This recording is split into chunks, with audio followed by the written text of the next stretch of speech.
might want to get a little bit comfortable because today my sermon's going to be a little bit longer than normal, but I want to share what I feel about faith and living by faith. I have listened to a colleague of mine who's well known throughout Adventism. He's a theologian by trade, and he shared this particular message of faith that I want to share it with you because I believe it's that important.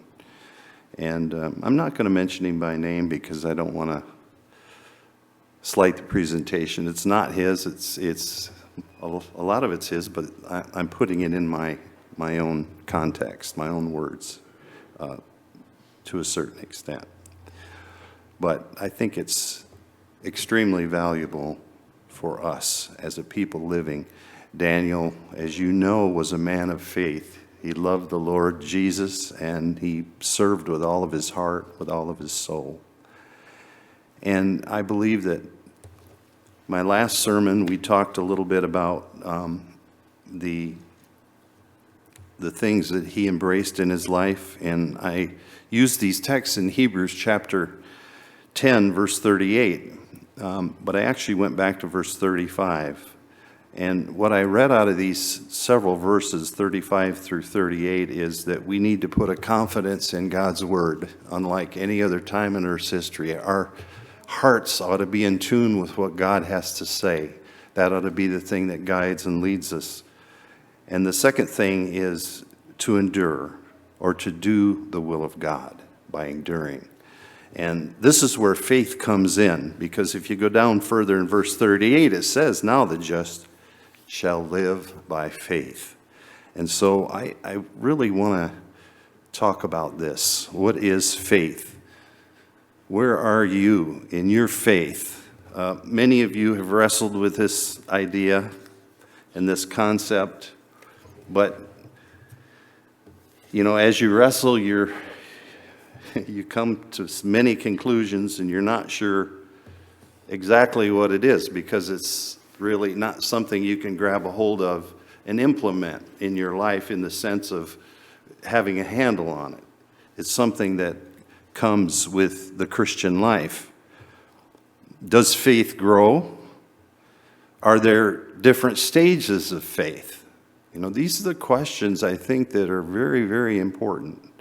And if you look in 2 Peter chapter 1, verses 5 through 9, it says, but also for this very reason, giving all diligence, add to your faith virtue, to virtue knowledge, to knowledge self-control, to self-control perseverance, to perseverance godliness, to godliness brotherly kindness, and to brotherly kindness love. For if these things are yours and abound, you will be neither barren nor unfruitful in the knowledge of our Lord Jesus Christ.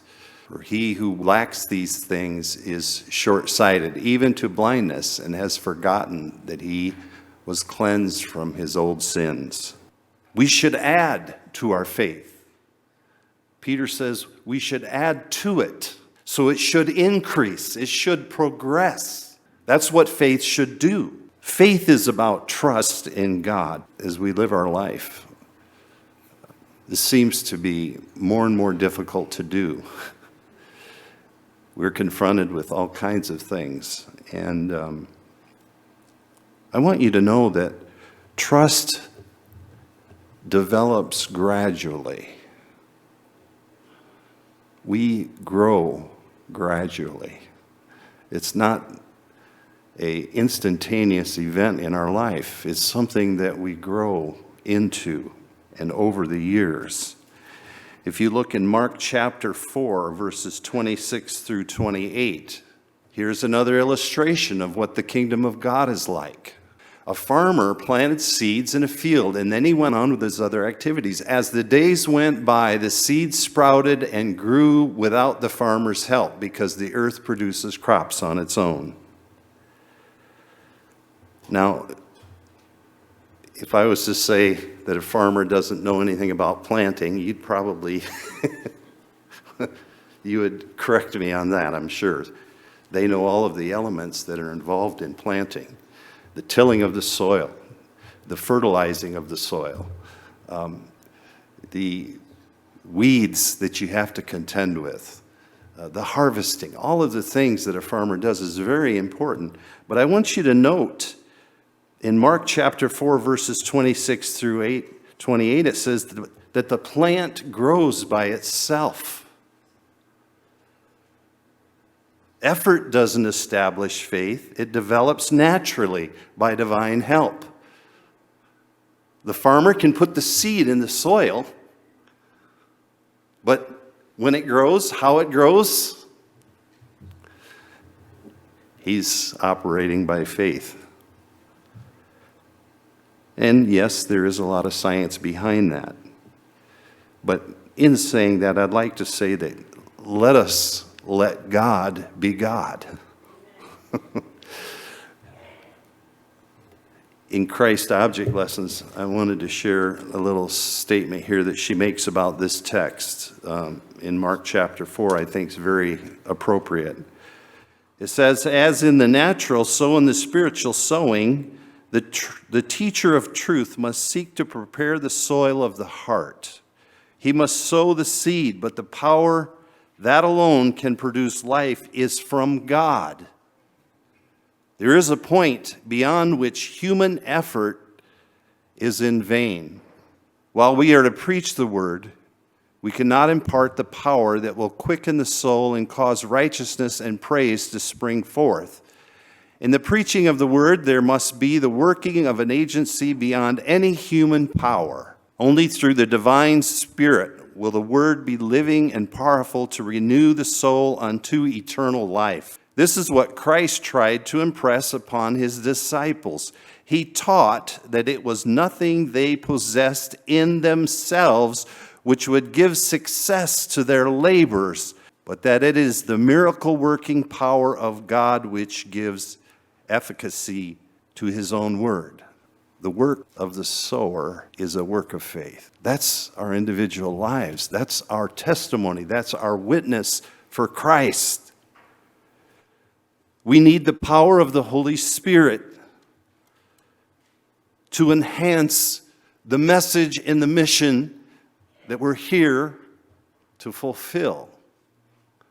And that is the will of God. Amen? But it develops naturally by divine help. Let God be God. We don't make faith grow. Seeds developed by God's hand.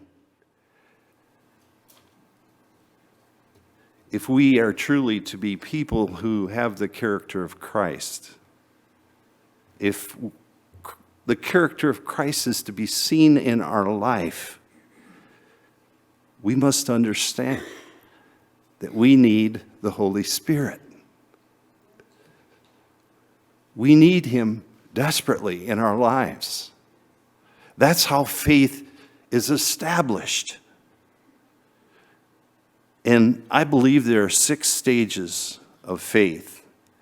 And I believe that each one builds upon itself, meaning if you're in stage 1 of faith in your life, you have to progress to go to stage 2. But stage 1 sets the precedence that builds the next set of foundation on stage 2. The first stage is becoming friends with God, or, if you will, an acquaintance in God. You come in your life to a place where you are having struggles, and you come to the realization that God is real. We may be a type of individual that is in awe. And sometimes in life, when we hit rock bottom, we come to God out of need. And that truly may be your story. But when we come to God in this first stage of faith, when we become friends with God, we recognize that he is real. And that he can make a difference in our lives. And that he can change our lives for the better. And We invite God into our life. He invites us into His life. How do we know when a person is in stage 1? Well, it's kind of easy, really. You've seen individuals in the church and around who love to tell their story. They share their story of faith, how they came to God and how exciting that was. Part of my story is when I first came to Christ was sitting across the table from a pastor, and we were doing Bible studies, and this was the one time he came to our study. We were doing it with members in the church, but they invited the pastor, and he was talking. His name was Gaspar Colon, and he was quite a great guy, and he was kind of getting into my heart and asking me tough questions. And he asked me, Don, why are you here? Why are you taking these Bible studies? And I said, my life hasn't always been that great, and I want it to be better. I want to learn to live for Christ. And he got a big smile on his face, and I couldn't help myself, but I started tearing up and I started crying because of all the things that I had been through. And that day I met Christ face to face. And that's part of my story. And in this stage, this is where I would share this part of my life. And not to say that I won't continue to share that in other stages of faith growth, but this was a time that was really special to me. But I don't go around all the time telling this story. It's probably the first time you've heard that story. But when I first came to Christ, I came to realize that He was very real, and He was very real in my life. And so I had to tell the story. This stage is almost like becoming a child, an infant. You have an open heart. You're excited about what you're learning and the people you're meeting, and you really don't care a lot about what you know or don't know, or all of the different rules and regulations of the church. There's not a whole lot of that going on in your head when you first come in this first stage, but you're like a child, and you're gaining trust in God and what God can do in your life. I bet you each of you have a story that you could tell me about this stage of faith in your life when you first came to Christ. You come to recognize that God has accepted you, received you as you are. And, I like to be careful when I say accept you as you are, because when I first came into the church, I didn't want God to accept me as I was, because I was a rascal. But I'm glad He received me where I was, and hopefully He can change me.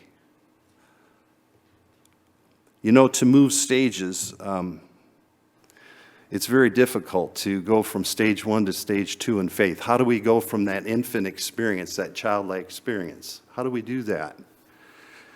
Well, you can never do anything positive with rebuke or discipline. That's not the way to move somebody from their infancy in faith to the next stage in their life. We do it how?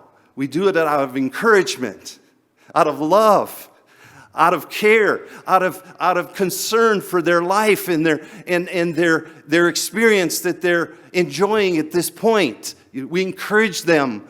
We connect them with other people, and we hope that when bad things are said in the church, and yes, it happens, not in Elkhart, but I mean in some churches, things are said, and so we hope that the Holy Spirit will close their ears to certain things. We go through these pains and these pangs of caring, and we sometimes have sleepless nights of what may happen to this dear heart, this new saint, this new love of God that has come into our church, and we fear for them. Are you tracking with me? Do you do that? Do you fear for the infants in the church?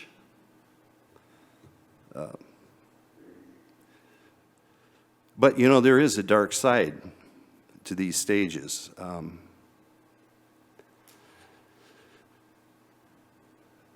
A person may stay in that stage.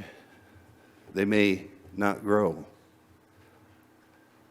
They may be content with that infant experience. The Christian experience is about growth in Christ. Amen? When the text says that we are to be perfect, like our Heavenly Father is perfect, that word is really misinterpreted. It's not really what it means at all. What it actually means is mature. Maturity. Are we growing in faith? As we started as infants in that first stage, are we moving to maturity, adulthood in our faith? Because God desires that that's what we do. And the dark side of this first stage is that we may be content with that. And we may just go around sharing our story all the time, but never grow beyond that stage. That's detrimental to the faith. God wants us to grow in faith. Amen? Plants grow at its own pace. You can't hurry it. Could you imagine planting a seed in the ground and it sprouts up? I've got garlic in the back. I've got a little herb garden, and I planted garlic. And there's quite a method to garlic. You can't, how it works. Anyways, when that garlic breaks the ground, I wouldn't dare to run out there and grab that plant and pull it up and try to help it to grow. That would be insane, right? Well, these infants in the faith, it grows at its own pace. We can't pull it up. We don't want to hurt the plant. We want to allow it. We want to take care of it. We want to keep the weeds away. And, of course, somehow keep the deer and the rabbits away. They like certain things. You know what I learned in my gardening? I found out that deer hate certain things. And if you can surround your herb garden with the things they hate, they won't go beyond that usually. They just kind of come up and sniff onto the marigolds or whatever they don't like, and they'll turn away. Otherwise, they'll eat it to the ground. I have bushes that they have eaten clear to the ground, and every year they come back. But that's what it's like in growing in faith. We want to protect it. We want to encourage it. We want them to go on to be something, have a stronger faith. And that brings us to the second stage, the discipleship stage. We're in a mode of learning and belonging. 2 Peter says that these things ought to be growing in your life: virtue, understanding, patience, and love, and kindness. These things ought to be progressing in your life.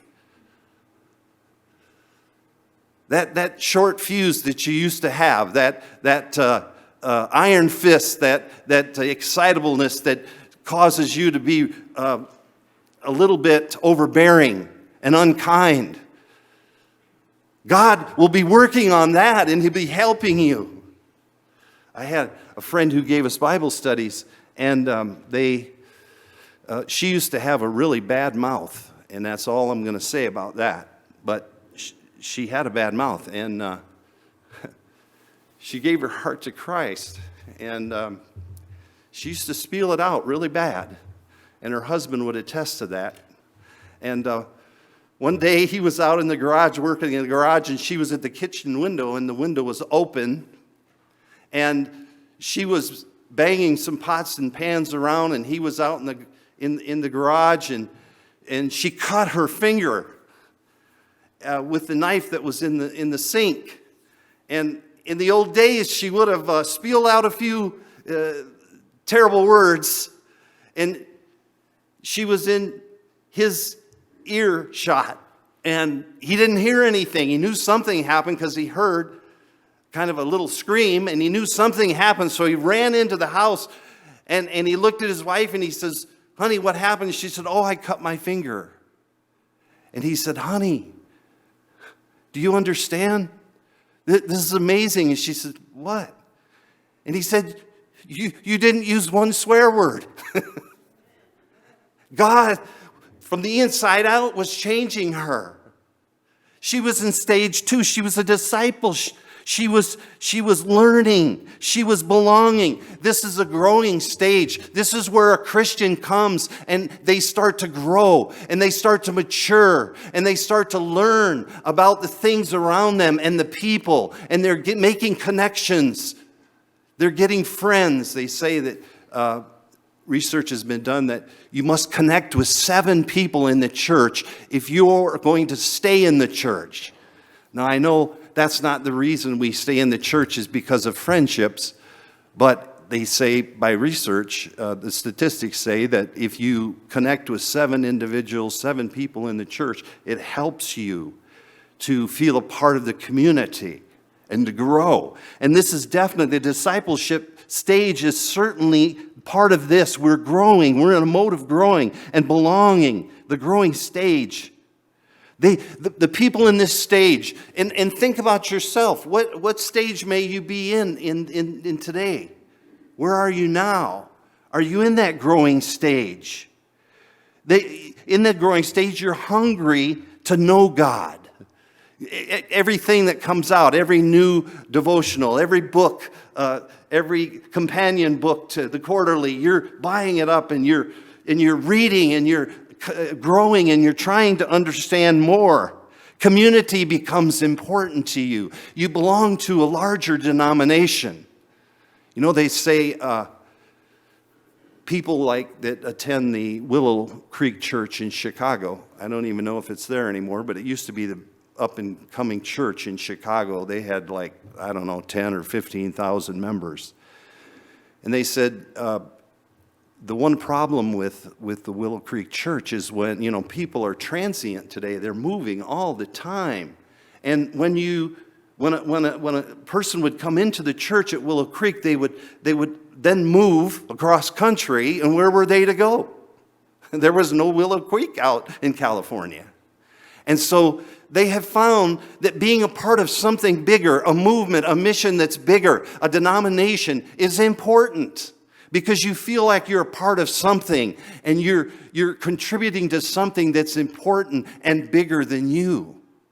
And this is what happens in the discipleship stage. You come to recognize that this is an organized body. Now, some people I know when they come to the Seventh-day Adventist Church, the question they ask is, what is a Seventh-day Adventist?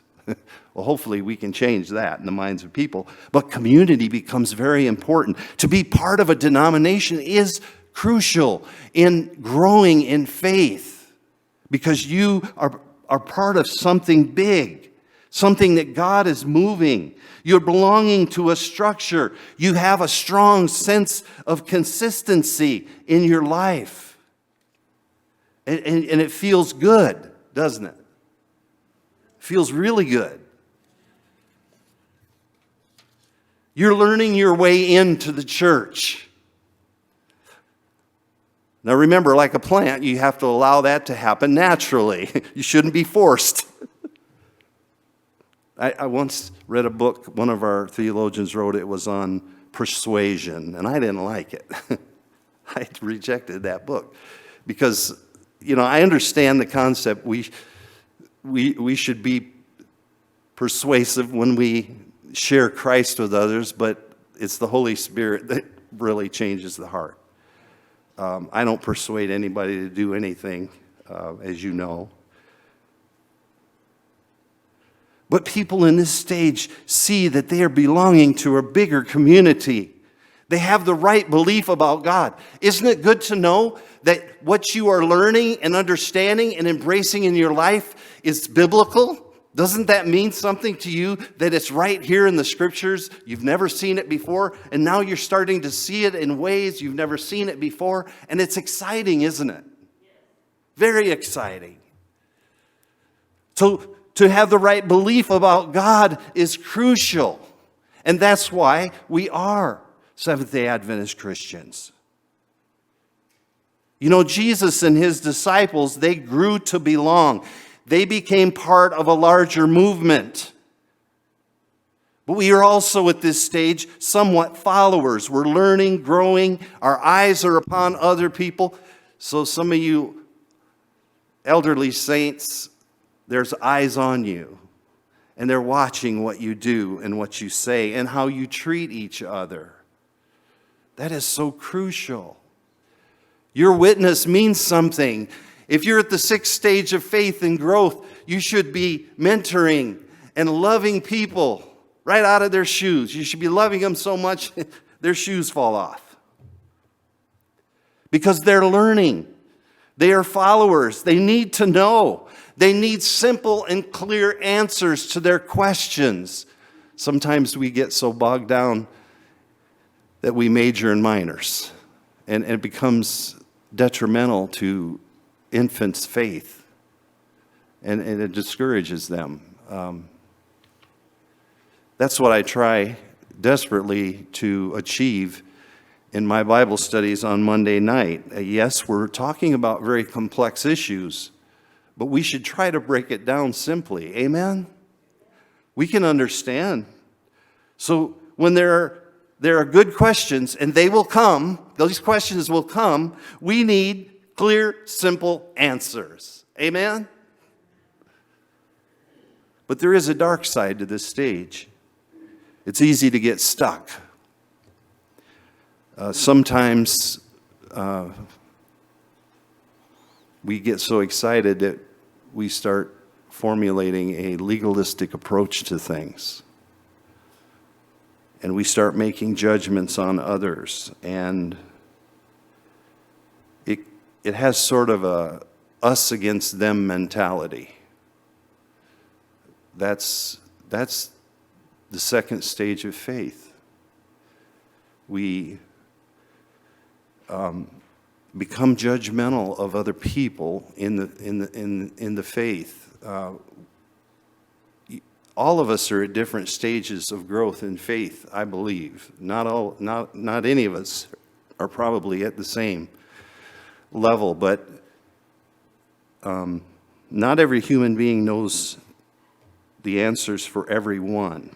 And so we have the dark side of this stage is being somewhat judgmental. You know, and I don't like this term myself, but we want to view everything in black and white terms. No gray area. And sometimes I think there are some answers to questions that we don't have, only God has. And so the one way to move someone from stage 2 to stage 3 would be a mentor, someone they could come up next to and learn from and grow with, and to be a nurturer, someone in the church that's been there a long time that has a loving spirit, a Christ-like spirit. Maybe they're at the next stage in their faith growth, and we can nurture them, we can mentor them, because relationships are very important at this stage in their growth. And then we move on to stage 3, which I call the success stage. Many of us have fallen into this category. The success stage is the stage of doing. As a Christian, as a new member, we've gotten past the infant stage, and then we came into the discipleship where we're learning and growing. And now we get into the 3rd stage, the success stage, and we become teachers. We become from disciples to leaders. You start applying what you're knowing now and what you're learning. And you help others to know what you know. And that's important. Because you want to have a voice in the church. You want to have a place in the church. And your voice in the church, you speaking for Christ, becomes more and more important. And so you want to have success for Jesus. The things you do in your life, you want to have value. So you apply what you learn. And you let others know what you know. People look up to you. They see you as a leader. Sometimes this is a place where we, desire maybe praise or awards. I'm not talking about praise as in worship. I'm talking about a compliment. Good job. We look for this. We long for this. You might say that Moses at the burning bush is a good example of this, where he went from disciple, an Egyptian, Hebrew, became Hebrew, and he's at the burning bush, and God is calling him to the next level, which is leadership. And so that might be an experience. Maybe Daniel, when he's confronted with the dream and his life is being threatened, Daniel goes through this time in his life, this difficulty. And so Daniel in the Nebuchadnezzar's court, he comes to recognize that if he's going to be successful, he has to trust God in all things. And there's certain Bible characters that you can see in this stage of their life, the success stage. It may be Paul on the road to Damascus. He wants to do the right thing. He thinks he's been doing the right thing, but he's not sure. And so Christ comes to him, and he has this revelation, face-to-face meeting with Jesus, and he comes to realize he's doing everything wrong, and God wants to get him on the right track. And so he's becoming a leader. And the rest of his epistles are the rest of the story, right? You feel a feeling of accomplishment in the success stage of faith growth. You really don't need anyone mentoring you anymore because you pretty much have it down and you understand the system and what goes on. You might hear someone saying, well, I can take care of myself. I'm all right. I can do it. You're confident. You're making a difference. I think this stage right here, the third stage, is the most popular stage, especially in Adventism. This is probably the most popular stage that most Christians are currently in. But there is a dark side to this stage. You get stuck. You don't feel a need to grow anymore. You've arrived, if you will. They call it, they have a term for it, it's called the 3 Ps. Possessions, performance, and people. Your possessions would be the achievements that you have accomplished. Maybe your reputation, if it will. Your performance might be something like, well, how many baptisms have we had this year? You know, when we come to the ministers' meetings, this is always a big issue. Everybody's talking about their baptisms. And then we got in a little group last year, and it says, well, I want everybody to project. How many baptisms are they going to have this year? Well, I never answered. Because I think that's, if the Holy Spirit's working on the heart of a person who's giving their heart to Christ, how can I predict that you see what I mean? That's kind of God's job. That's his work. And it's not for me to be presumptuous in any way, but that might be part of the performance, the 3 Ps. Performance. How am I doing as reference to others in my walk, in my faith? How am I looking? Well, at least I'm not as bad as that guy. And then there's people. We demand their attention, their applause, whatever it might be. And these 3 Ps are the dark side of this stage of success. And you know, this could even apply to work. It might be falling into this idea of perfectionism. I'm the best pastor in Indiana Conference, right?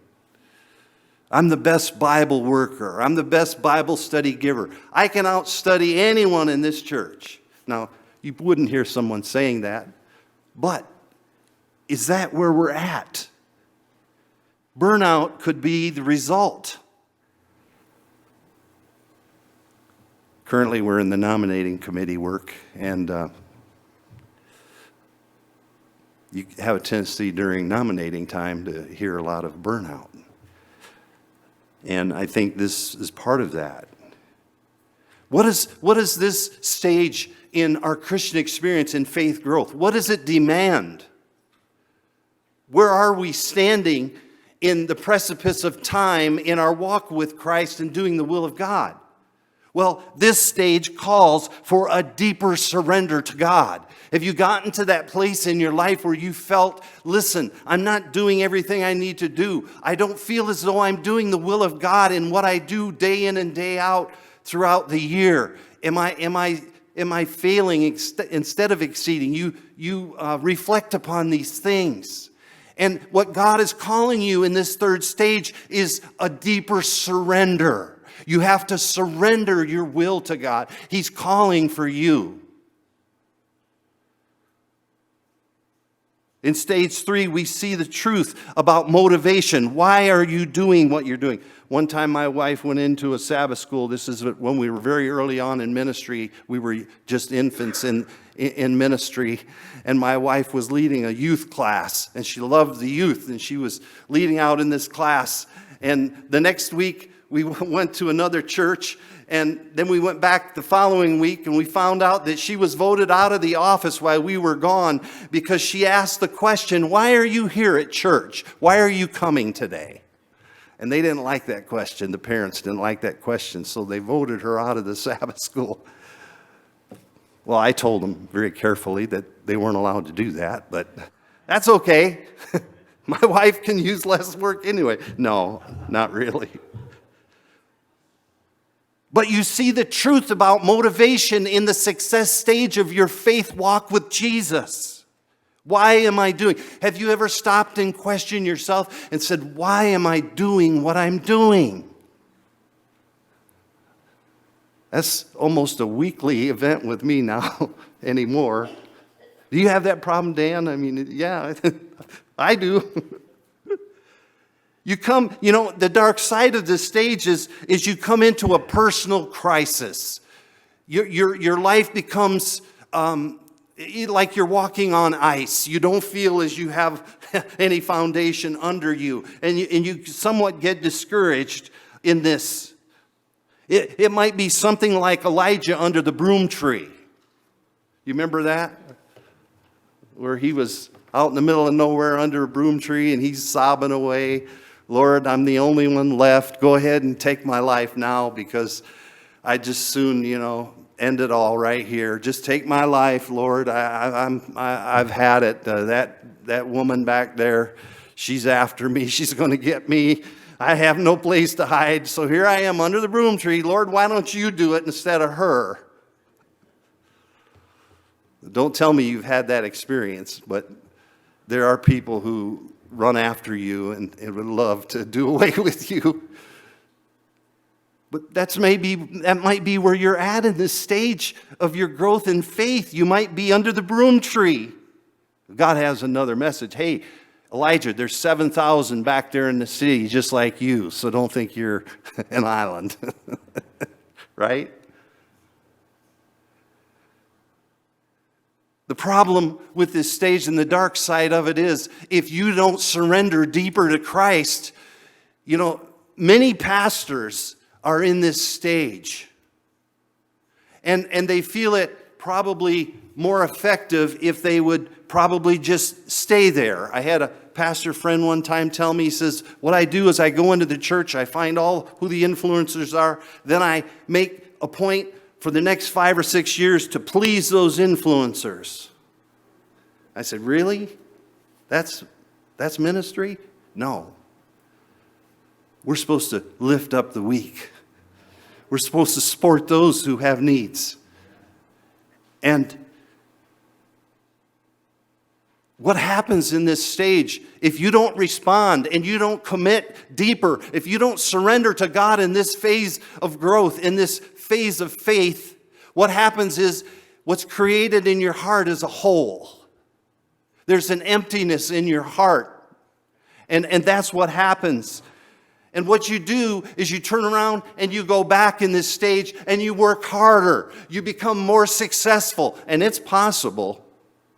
There's a lot of great ministers out there that are doing great works for God, but they have a hole in their heart. They've never gotten beyond this phase in their growth. And so then you come to the fourth stage. It's called the journey inward. This is a place where you discover your purpose. What is your purpose?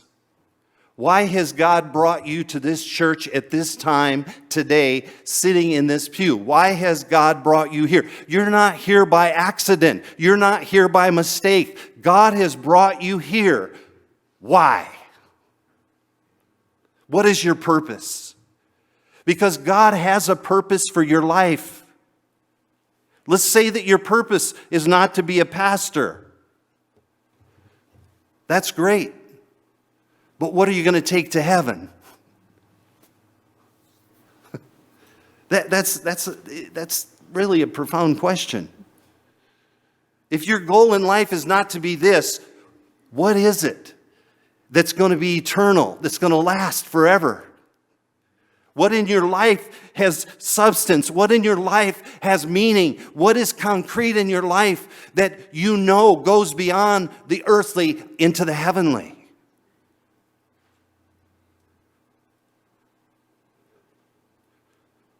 Because see, in this stage, the unique mission of God is giving and putting character and clarity in your life.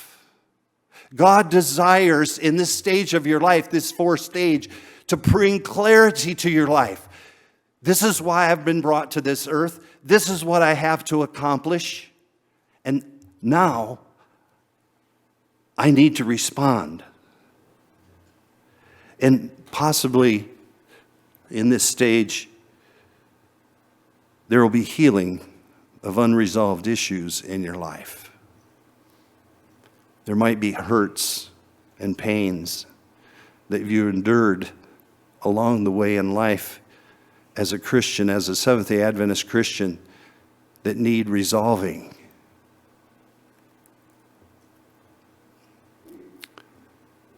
I had a group of friends that went over to Jordan, and they were treated like kings. They went back to their professor and they said, "Hey, Prof, we can't teach these people anything." And he said, "What do you mean?" He says, "They're so kind. They're 10 times kinder than we are. What can we teach them?"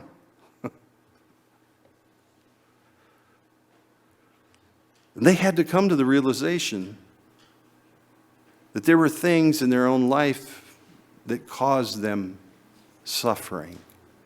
And they were projecting it to other people and didn't even realize it. You know, have you ever had someone say something to you very cruel and mean, and they didn't really even recognize it was cruel and mean? They have a saying in the South. Some of you that have been down there might appreciate this. You can say anything you want as long as you say, "Bless their heart." You know, "You sure have an ugly dress. Bless your heart." "Oh, that suits. It's awful. Bless your heart." You know, there's a lot of unresolved issues in every one of our hearts. And God wants to heal those things. And this is the part of this journey inward in this fourth stage of faith growth where we need resolution for these issues. We start discovering new friendships that aren't shallow. They really have depth to them. People and friends that we can connect with, we can talk with, we can be a little bit more intimate with in friendship. No more shallow friendships. You at this stage in your life, you might be getting to the point where you're tired of the small talk. Just doing business as usual all the time. And you want to get to a deeper experience in your life. You want to have meaning. Now there are some dark sides to this. And one dark side to this is self-assessments, constantly reassessing. And so much so that, it becomes like a job. You don't give yourself the chance to release and feel the healing taking place. Self-awareness becomes almost an obsession, and you lose the faith and trust in God that you want to have. It's a time where you ask the tough questions. And maybe there's a point, there's sometimes when I meet with individuals where I can't say anything, and it's best I don't. Maybe they just need to have someone to have an ear to listen to them. And you just never say anything. And this might be a time in your life, that journey inward, where you want to be alone. You want to work things out in your own heart. You want to sense that deeper level of purpose. So you ask those tough questions. But don't get too carried away. Give yourself a break and let God heal the things that really has broken your heart. And yes, I'm smart enough to realize that happens within the church all the time. Now, the 5th stage of faith growth. Where is my faith journey? The journey outward. You come out of this phase 4 with a newness of life. You go back to mission with a renewed purpose. You've seen the light. You're a transformed person. This is a place where we lose all self-interests, where we don't want to do it just for ourselves so we get gratification. We do it for others. We don't expect a return for our efforts. Our passion is more real. We're not dependent on other people's opinions. We feel how God sees others. We feel the compassion and the hurt that others feel. We take that upon ourselves and come to realize that they're in a tough place and they need our prayers. They need our intercession. They need our presence. Maybe this is a time in your life where you're trying something and maybe anticipating something crazy. That's how other people would view it. You may have a really high dollar paying job, very, very high prestigious job, and all of a sudden, you might be the conference president, and then one day you come into work and you say, I'm going to go out and I'm going to pastor this little local church in the middle of Hoboken. And people look at you and say, what? What are you talking about? You got the best paying job in the world. Why would you want to go down to the local level and do that little church over there? Or maybe you're a CEO of a company and the next day you become a driver, a chauffeur. And people look at you like you've gone off your rocker. This is the stage, this journey outward. This is the stage where you do things not because it pleases others and it benefits you, but you do it because you have a higher purpose. And you want to do it because you want to please God and no one else. You might put it this way. You're done with the rat race. A lady once said, and my wife really got a kick out of this. A lady once said, don't say that to me. I'm not a rat and I'm not in a race. We care about what God thinks at this stage in our walk. We don't need or want credit for anything. We have a peaceful heart. Our reward is with God. Our reward is in heaven. Daniel in the lion's den would be a good example of this. Daniel was thrown down in the lion's den for no reason. He was innocent. And there he is standing down in the lion's den. And, these big creatures all around him. And he's kind of at peace. He's feeling pretty good about things. And the lion are looking at him and saying, hey, We need to study this guy for the night because I don't know what kind of peace he has, but he's about ready to be eaten. We better take some time and study him, right? This is the kind of peace I'm talking about. Peace that's beyond this world. Peace when the world is falling apart. We can stand. We can smile. John Huss, the great reformer, one of the great reformers, he was burned at the stake. And they said as he was burning at the stake, he was singing hymns to God. That would be this stage of growth in faith, the journey outward. He had nothing to lose. He was with God. He was in his hand. This was the time Elijah walked with God for 300 years. He had peace in his life. The great evangelist once said that him and God were out for a walk one day, and they got closer to God's address, and God says, well, let's just go on home. We're closer to my house. Okay. That's the kind of peace that goes beyond this world, and it goes to heaven. It's the kind of peace in our heart that others can see. Our motivations are different. But there is a dark side. You see, the closer you get to God in this stage, the more people look at you and they think you've lost it.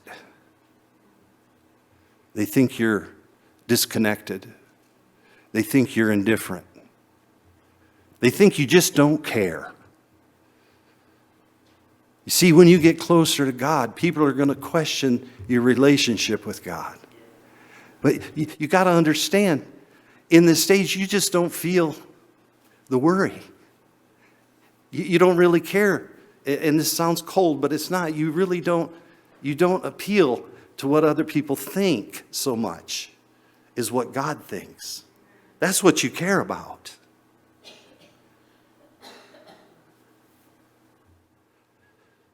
There's a dark night, too, in this that I want to warn people of. And that is that you're misunderstood completely. And the closer you get to him, the harder Satan works to bring you out of that place. And I think once you get to this stage in your growth, the outward journey, I don't think there's any coming back. You see, this was the example of Jesus in the wilderness. He got to that place. It may be, maybe you understand it in a way that Jesus at Gethsemane.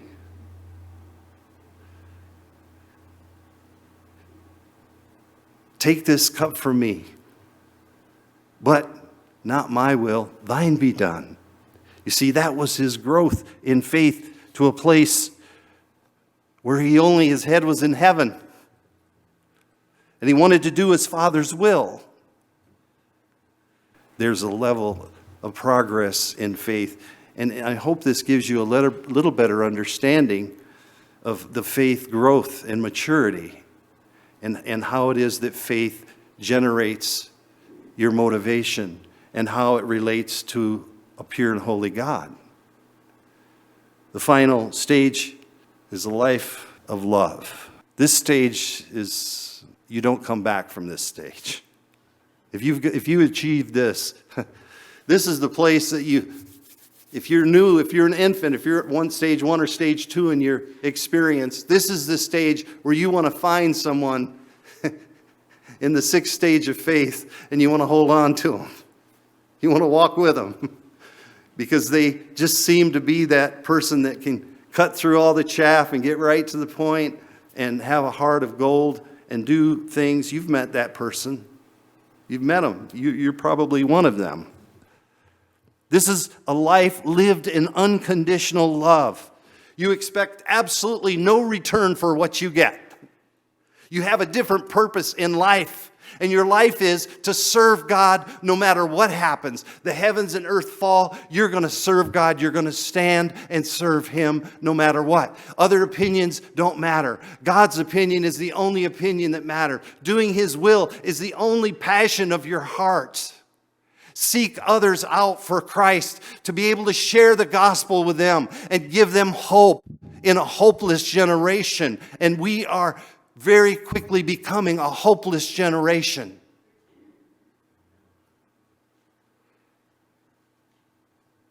To be compassionate at all things, even in the point of confrontation.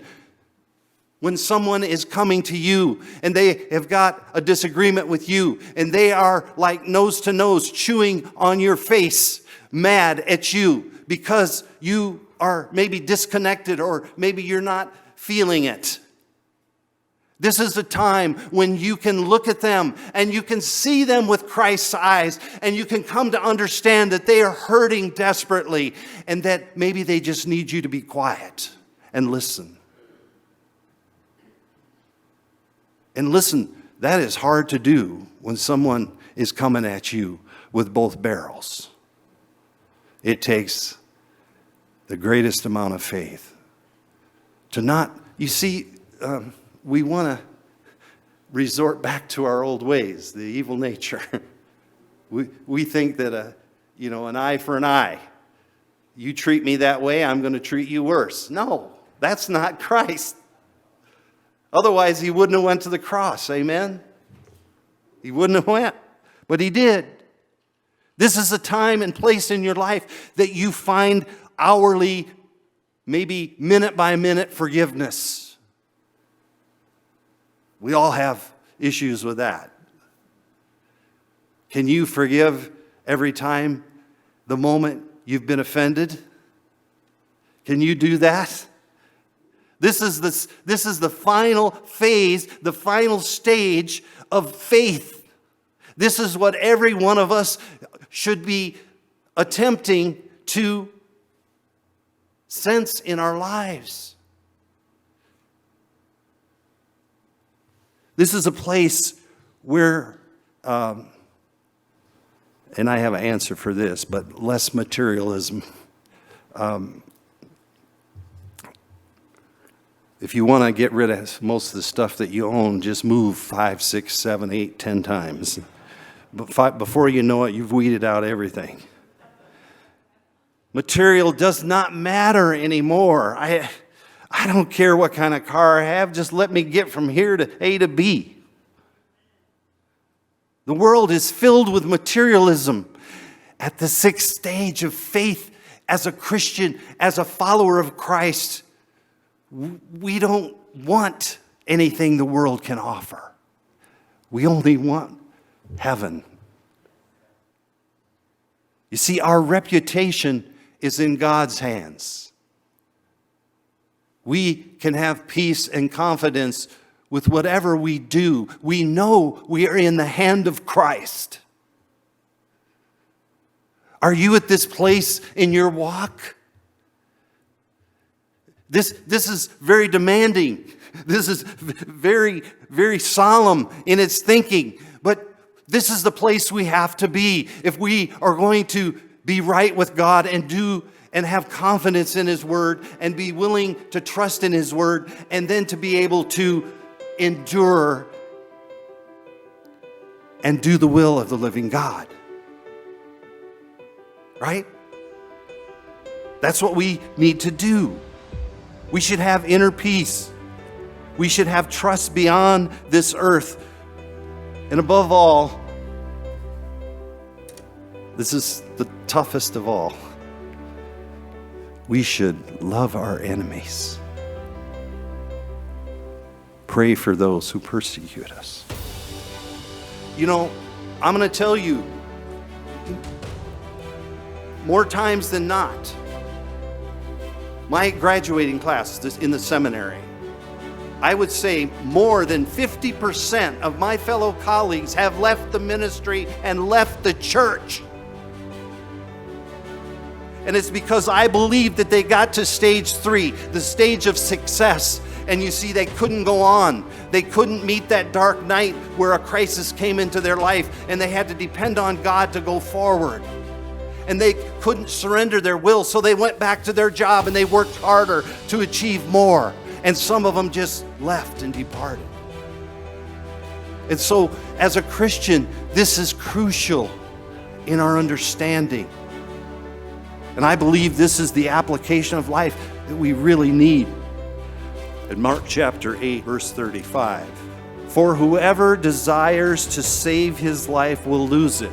But whoever loses his life for my sake and the gospel's" what? Will save it.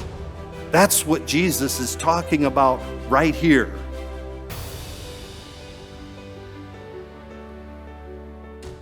Do you want to save your own life? Or do you want Christ to save your life? In Jesus' name, I pray these things. Amen.